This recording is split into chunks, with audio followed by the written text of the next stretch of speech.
उत्तर आधुनिकतावाद, इस विषय में हम पढ़ रहे हैं। एमए प्रीवियस समाजशास्त्र का पेपर फर्स्ट है, थियोरेटिकल पर्सपेक्टिव इन सोशियोलॉजी। इससे पहले की वीडियो में हमने पढ़ा था कि उत्तर आधुनिकतावाद की जो कुंजी है वो मुख्य रूप से हमें तभी समझ में आएगी जब हमें आधुनिकता से संबंधित 4 अवधारणाओं के बारे में पता हो, जैसे कि आधुनिकता है, उत्तर आधुनिकता है, आधुनिकीकरण है और आधुनिकतावाद है।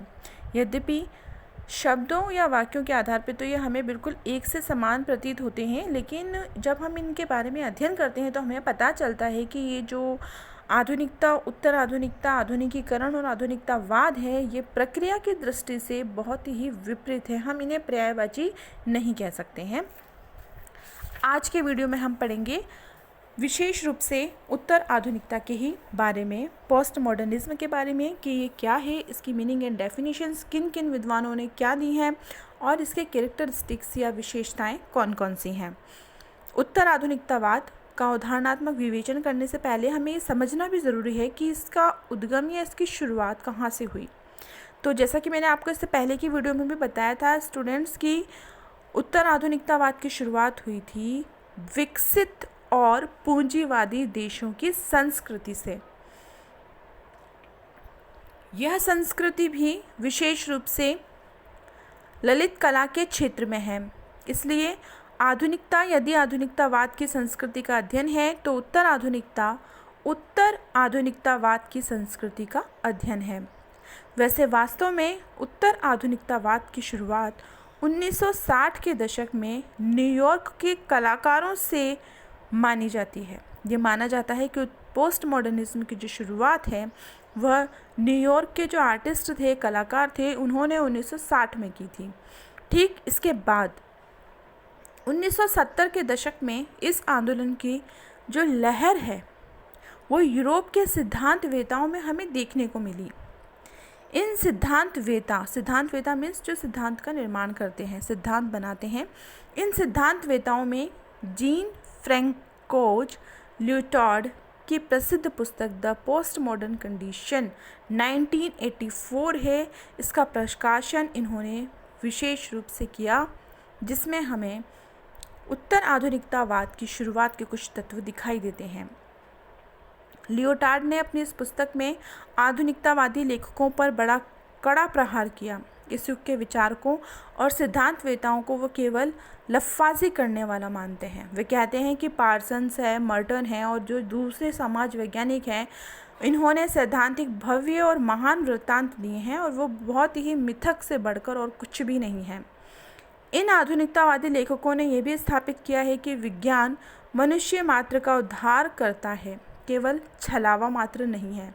ये कहना भी सही नहीं है कि दर्शन शास्त्र संपूर्ण ज्ञान को एकीकृत करके प्रस्तुत करता है। इसी लहजे में उनका यह भी आरोप है कि विश्वविद्यालय किसी भी अर्थ में ज्ञान का विकास नहीं करते हैं। सब मिलाकर लियोटार्ड का अपनी इस पुस्तक में केंद्रीय तर्क केवल यही रहा है कि जिसे हम सार्वभौमिक ज्ञान और प्रवर्तनवाद कहते हैं वो और कुछ ना होकर लफ्फाजी मात्र है। उसका विश्वास है कि हमें किसी भी अर्थ में किसी भी कार्य के पीछे कोई एक समग्र कारण मिलता हो, ऐसा बिल्कुल भी नहीं है। कारण कोई एक नहीं होता, बल्कि कई और अनेक कारण होते हैं। कला, साहित्य और इसी तरीके से समाज विज्ञानों में जिस तरह के आधुनिकतावाद या उत्तर आधुनिकतावाद का प्रयोग हो रहा है, मदन स्वरूप ने इसके बारे में कुछ केंद्रीय अवधारणाएं प्रस्तुत की हैं। मदन स्वरूप कहते हैं कि कला और दैनंदिनी में अंतर की जो रेखा खींची हुई है उसे उत्तर आधुनिकता स्वीकार नहीं करती है। इसका एकमात्र तर्क यहाँ पे यह है कि किसी भी स्थिति में कला, आर्ट दिन प्रतिदिन के जीवन से बिल्कुल अलग नहीं होती। कला ना तो कोई काल्पनिक जगत है और ना केवल कला के लिए है। कला और समाज विज्ञान प्रतिदिन के जीवन के साथ जुड़े हुए हैं। उत्तर आधुनिकता इस तरह की उच्च या सोपानिक विचारधारा को स्वीकार नहीं करती है। लौकिक संस्कृति और अभिजात संस्कृति में कोई अंतर हो, उसकी तो मान्यता है कि संस्कृति संस्कृति है और इसे वर्गों में नहीं बांटा जा सकता, ऐसा मदन स्वरूप मानते हैं। इनकी दृष्टि में अभिजात और मध्यम वर्गीय संस्कृति आम आदमी की संस्कृति के बिल्कुल समान है। लियोटार्ड और उनकी विचारधारा वाले उत्तर आधुनिकतावादियों का ये भी कहना है कि यह वैचारिक आधुनिकता को हर तरह से अस्वीकार करती है। वास्तव में आधुनिकता जिस अंतर्वस्तु पर निर्भर है उसे हम उत्तर आधुनिकता स्वरूप के रूप में ग्रहण कर सकते हैं। उत्तर आधुनिकता जीवन के सभी क्षेत्र में फैली हुई दिखाई देती है। जहाँ इसे हम कला, साहित्य शास्त्र, नाटक, कविता, शिल्पकला इसमें देखते हैं, वहीं इसके स्वरूप हमें समाज विज्ञानों में भी देखने को मिलते हैं। उत्तर आधुनिकता उन सिद्धांतों की विरोधी है जो परंपरागत रूप से भव्य और विशाल समझे जाते हैं। इसका तो मानना है कि हमें वास्तविकता अपने सतही रूप में देश जैसी दिखाई देती है वैसी ही समझनी चाहिए। प्रच्छन्न की अपेक्षा प्रकट को देखना इसका केंद्रीय उद्देश्य है। उत्तर आधुनिकता की जो क्षति हमें जीवन के विभिन्न क्षेत्रों में देखने को मिलती है उसकी कई विचारकों ने कटु आलोचना की है। यह विचारधारा आधुनिकतावाद को स्वीकार नहीं करती और जिस भविष्य के समाज की सैद्धांतिक रूपरेखा देती है, भविष्य का समाज तो अभी बना ही नहीं है। इस प्रकार से कुछ विद्वानों ने उत्तर आधुनिकतावाद की कटु आलोचना की है। तो ये विद्वान मदन स्वरूप के विचार थे उत्तर आधुनिकता के बारे में। अब हमें उत्तर आधुनिकता के कुछ सामान्य अर्थों के बारे में चर्चा करनी होगी, परिभाषाओं के बारे में पढ़ना है। विचारकों का कहना है कि उत्तर आधुनिकता एक संश्लेषणात्मक सिद्धांत है जिसका प्रतिपादन समाजशास्त्र में ही किया गया है। लेकिन हम हाल के यदि कुछ वर्षों में देखें तो उत्तर आधुनिक सिद्धांत सबसे महत्वपूर्ण बहुविषयक शैक्षणिक विकास है। इसकी व्याख्या कई उत्तर आधुनिक सिद्धांतवेताओं ने की है, जिनमें केल्नर, हार्वे, लियोटार्ड, जीन बॉड्रिलार्ड, बोगार्ड और फ्रेडरिक जेम्सन मुख्य हैं। इन विचारकों ने पिछले एक दशक में उत्तर आधुनिकता की व्याख्या सैद्धांतिक परिप्रेक्ष्य में की है।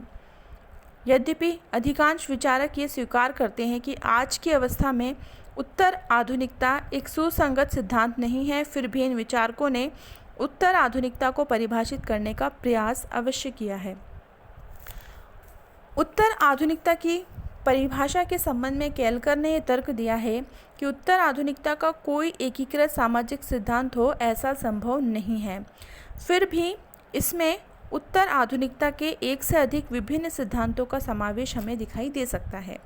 केल्कर के एक कदम आगे बढ़कर कैलिनिक्स ने अपना तर्क दिया। उन्होंने कहा है कि उत्तर आधुनिकतावाद सिद्धांतवेताओं ने जो परिभाषाएं दी हैं उनमें पारस्परिक असंगति अधिक है, आंतरिक विरोध है और ये सिद्धांत अस्पष्ट होते हैं।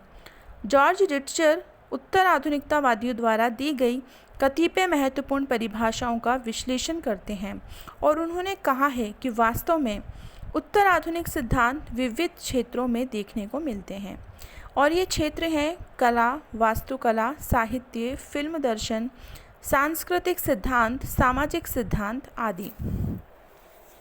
रिट्जर ने कहा है कि उत्तर आधुनिक सामाजिक सिद्धांत का संबंध उत्तर आधुनिक समाज के विकास के साथ जुड़ा हुआ है। अधिकांश सिद्धांतवेता इस तथ्य से सहमत नहीं हैं कि उत्तर आधुनिक समाज के निर्माण करने वाले तत्व कौन से हैं। जब उत्तर आधुनिक समाज के निर्माण के संबंध में सहमति नहीं है तब ऐसे समाज के निर्माण का सिद्धांत किस प्रकार बनाया जा सकता है। उत्तर आधुनिकता की परिभाषा के संबंध में कई विवाद भी खड़े हुए हैं। फिर भी यह निश्चित है कि जो कुछ उत्तर आधुनिक समाज के बारे में छवि बन रही है वह आधुनिक समाज से बिल्कुल अलग है। उत्तर आधुनिकता का परिणाम है। इस स्पष्ट स्वीकारोक्ति के होते हुए भी यह भी निश्चित नहीं है कि किस सीमा तक उत्तर आधुनिकता आमूल रूप से आधुनिकता से भिन्न है। लेकिन फिर भी ये कहना बिल्कुल सही होगा कि आधुनिकता से उत्तर आधुनिकता की शुरुआत हुई है। डेफिनेटली बिल्कुल सही है कि पहले आधुनिकता रूपी समाज था और उसके बाद फिर उत्तर आधुनिकता का निर्माण हुआ है। वास्तविकता यह है कि उत्तर आधुनिकतावादियों में इस बात पर सहमति नहीं है कि उत्तर आधुनिक समाज कैसा होगा, उसकी संरचना कैसी होगी। लियोटार्ड ने संभावित उत्तर आधुनिक समाज का एक खाका प्रस्तुत किया। लियोटार्ड कहते हैं कि एक उत्तर आधुनिकतावादी व्यक्ति अमेरिका में रहकर पश्चिम के पद दलितों के संगीत से मोहित होता है। अपने दोपहर के भोजन में वो मैकडॉनल्ड डिश लेता है और रात्रि भोजन में वो किसी विदेशी पाक प्रणाली से बने खाने को खाता है। अमेरिका में रहकर वो पेरिस का बना इत्र लगाता है और उसका ज्ञान टीवी गेम्स तक ही सीमित रहता है। समाज में साहित्यकार, कलाकार और आलोचक क्या कुछ कर रहे हैं, इसके बारे में उत्तर आधुनिक व्यक्ति एकदम बेखबर होता है। ऐसे समाज में लोग काम चोरी करते हैं और आलसी बन जाते हैं। लोगों की पसंदगियां इस युग में एकदम अस्त व्यस्त सी हो जाती हैं।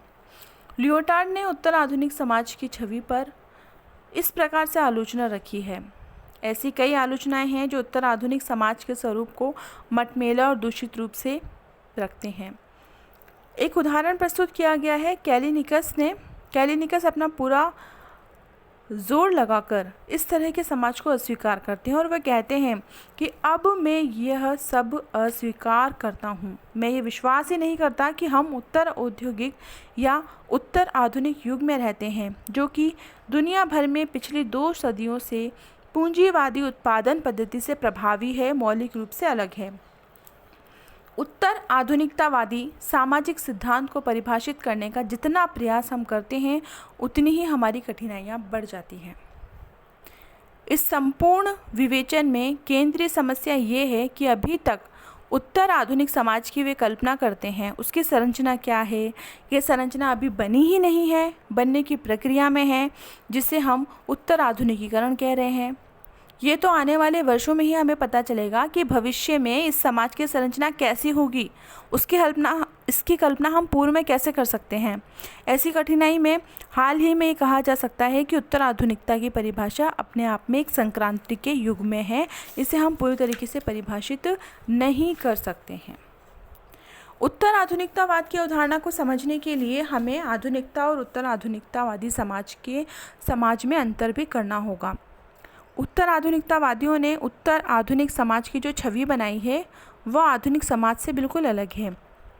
इन दोनों समाजों के अंतर को बताने वाले तत्वों की तालिका बहुत लंबी है। सबसे मुख्य बात यह है कि जहां आधुनिकता को विवेकशीलता से जोड़ा जाता है, वहीं सामान्यतः समझा जाता है कि उत्तर आधुनिकतावाद अविवेकी है और उसमें लचीलापन अधिक है। यहाँ हम सिलसिले से आधुनिकता और उत्तर आधुनिकता के अंतर को अपने विश्लेषण के लिए नहीं लेते हैं। हमारा उद्देश्य तो केवल उत्तर आधुनिकता को एक सिद्धांत के रूप में देखना है। उत्तर आधुनिकता में कुछ ऐसे तत्व हैं जो इसे एक संश्लेषणात्मक सिद्धांत के रूप में प्रस्तुत करते हैं। लियोटार्ड और अन्य उत्तर आधुनिकतावादी सिद्धांतवेता बहुत ही भव्य और संश्लेषणात्मक सिद्धांत की कटु आलोचना करते हैं। इसके संदर्भ में वे मार्क्स पार्सन्स के विशाल सिद्धांतों को अस्वीकार करते हैं। वे इन सिद्धांतों को महान वृत्तांत के नाम से पुकारते हैं और ये महान वृत्तांत, जिन्हें सी राइट मिल भव्य सिद्धांत कहते हैं, कभी भी उत्तर आधुनिकतावादियों को रास नहीं आता है। ये भव्य सिद्धांतवेता पूरे समाज के संपूर्ण स्वरूप को प्रस्तुत करते हैं। वास्तव में उत्तर आधुनिकतावादी विभिन्न सैद्धांतिक संदर्शों को एक संश्लेषणात्मक रूप में रखना पसंद करते हैं। ये सिद्धांत तो समाज की विभिन्नता के प्रति हमें बिल्कुल संवेदनशील ही बनाना चाहता है और इसी कारण आधुनिक और उत्तर आधुनिक समाजों की तुलना एक कष्ट साध्य कार्य है। वास्तविकता तो यह है कि उत्तर आधुनिक